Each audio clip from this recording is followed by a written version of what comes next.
Good afternoon, friends. Today, the topic that I have chosen is meditation and prayers. I'm a medical doctor for more than 37 years now, but I believe and I practice holistic medicine. Holistic medicine and holistic healing is taking into consideration our mind, emotions, and our body as one unit. But there's also one more thing that I would like to uh, talk about, and that is the spiritual aspect of life, our soul, which is also part of this entire holistic healing. So many years I started out my own life with a lot of meditation when I was already in medical college, and that was a completely different path altogether. While I was also learning about body physiology, anatomy, pharmacology, medicines, pathology, disease, surgery, all these things, I was also simultaneously into a spiritual path and learning about meditation. So I started out meditating about 40 years ago, and I have over the years explored uh, various kinds of meditation, and my journey has been very long and very fulfilling. And I have really learned a lot about spiritual aspects of life and how to integrate this with our uh, diseases and the healing.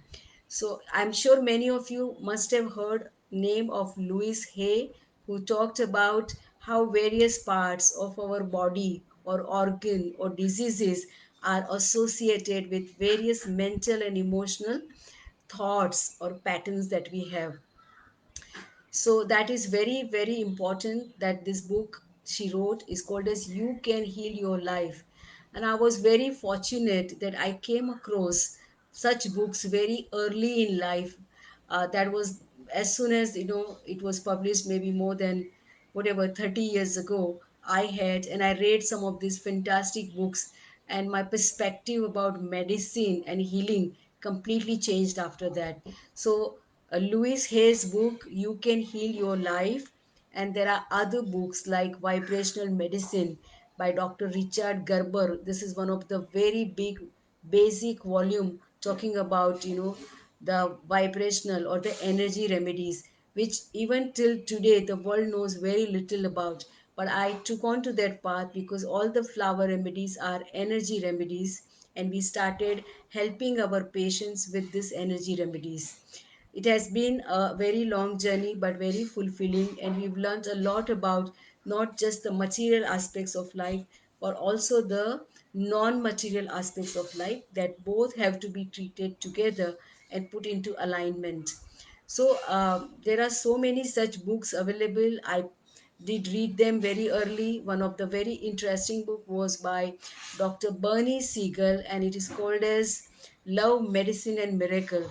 This was one of the trips from the US when I was returning, and I just picked up this last book and I read it through the journey, and it was very amazing. It talked about exceptional cancer patients who chose life and who were fighters, who decided that they don't want to die of cancer and they want to remain alive, and they took charge of their own body.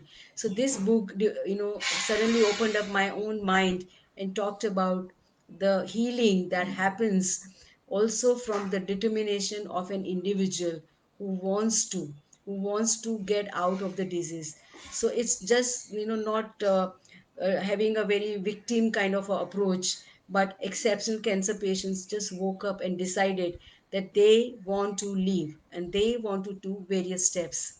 So in this process I also learned about yoga and meditation, and also the power of prayers. And this has been very tremendously influencing on our body.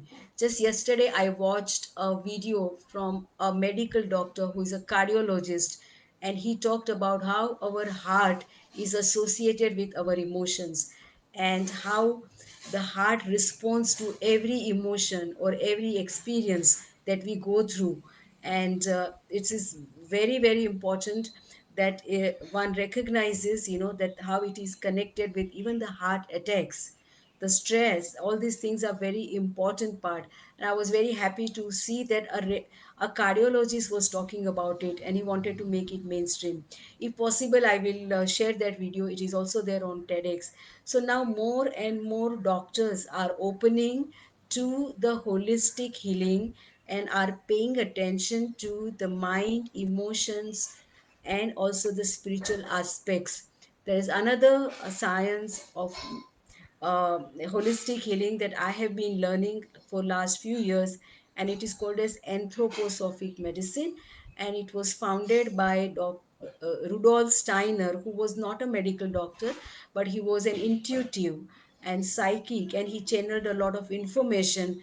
And it has been exactly 100 years since the anthroposophy was found, and there are practitioners all over the world who are practicing anthroposophic medicine. This also takes into consideration the spiritual aspect of healing, the spiritual part of our life. So this is called as integrative approach, where you pay attention to also the stories, the environment, the people that the person is surrounded by. His life story is very important. His milestones are very important. His unresolved issues or emotions or the garbage or the baggage that we carry, all of it is very important as the part of healing. And a holistic doctor will listen, take the full history, and then decide. So one of the simple practice that I inspire my patients to do is called as affirmations. Now affirmations are positive sentences that even Louise Hay used in her book and inspire people to reverse their diseases. Even every flower is associated with an affirmation or a positive thought. If you consider flower and its messages, which are also at the mind and emotional level, then these affirmations are going to help us in our journey for healing. So, meditation every day for whatever time is possible. Quietly sit down, have complete no expectations, be like a witness, have a small diary next to you. Maybe you want to write it down, and then you can repeat these affirmations. So for example, there's a flower called chicory, which is a beautiful purple flower, which is used as a Bach flower remedy. This also has an affirmation with it, that I am opening my heart, and I am ready to receive love, and I am also ready to give love. So this is a flower remedy which is for people who are having very closed hearted, hard hearted approach. We say it's very hard in his heart. His heart is, very like a rock or something. So this gently opens up the heart, and one again, you are able to receive love, and having received love, you are also able to give it back to the society.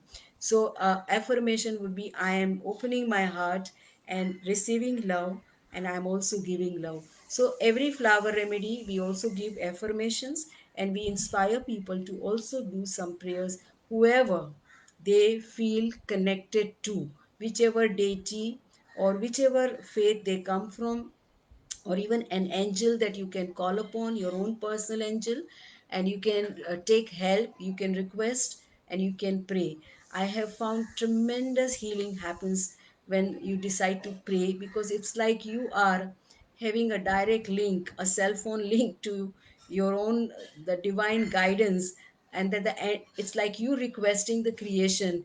And I have seen that the right people appear in your life, right connections happen, the right kind of notes come to you, the right kind of emails, so you suddenly spot, they just appear, they just come and help. And I have seen series of events that happen, and it is kind of a very miraculous when the healing happens. And when such a journey happens and you have healed yourself, you are now ready to write about it. There's another person that I would like to mention, and is Anita Murjani, who reversed her cancer, and her book is extremely famous now. She's also there on Facebook and does a lot of Facebook live, where she was dying of cancer. She was in the last stage, living in Hong Kong, and everything was done, and she was in a state of almost about to die, in a dazed and coma. And how she got a spiritual experience, and then how she chose life, and how her cancer completely disappeared from her body within few months. And now she has written the book, and Anita Murzani is her name. These are the fantastic, life changing books this modern medicine cannot explain. We may just use a very simple term called as spontaneous regression, but there's much more to it. There's much more to life. There's much more to the just the chemical or material medicine. So any healing technique that also considers this subtle energy field that we have, and the emotions, the spiritual aspect, the thoughts, that is more complete. And whenever we heal this part, the healing is complete. And when it is complete, you don't need medication, you don't need remedies. You are completely independent. You have learned a lesson, because every flower also teaches us a lesson. Every disease is also here for us to learn a lesson. And when this learning is complete, your body is healed, you transcend, and you go on to the next level. This is the way it happens. So, once again, I'd like to inspire you to include some prayers in your life. Also, if possible, some meditation every day, some quiet time, me time. Don't be afraid. Don't fill up yourself with loads of things. There's nothing to get panicked about when you're quietly with your own self.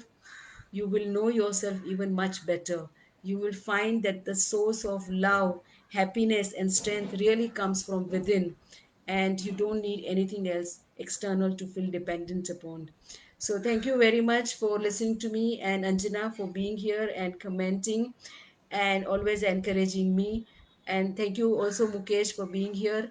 Um, I'll be back again tomorrow with another interesting topic. But do pay attention to this spiritual aspect of life, and be aware and include it for your own healing journey. Thank you very much. Namaste.